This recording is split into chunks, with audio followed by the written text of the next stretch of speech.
ఒకవేళ పొలంలో ఎక్కడైనా నీరు నిలిచి ఉన్నట్లయితే ఇటువంటి వర్షానికి నీరు పొలంలో నిలిచినట్టు మీరు గమనించినట్లయితే దయచేసి ప్రాముఖ్యంగా మురుగు నీరు బయటకు వెళ్ళే సౌకర్యంని మీరు ఏర్పరచుకోవాలి. ఖచ్చితంగా మురుగు నీరు అనేది బయటకు వెళ్ళే వీలుగా మీరు పొలంలో జాగ్రత్తలు తీసుకోవాలి.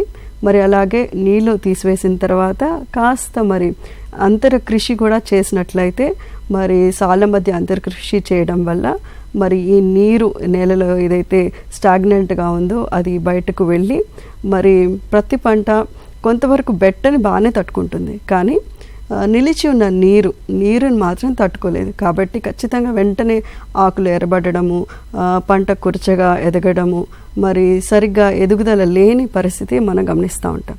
అయితే దీన్ని అధిగమించడానికి రైతు సోదరులు ఖచ్చితంగా నీరు బయటకు వెళ్ళే సౌకర్యం చూసుకోవాలి. మరి అలాగే అంతర్ కృషి చేసినట్లయితే వేర్లకి గాలి బాగా ఆడి పంట తేరుకునే పరిస్థితి మనం తీసుకురావచ్చు.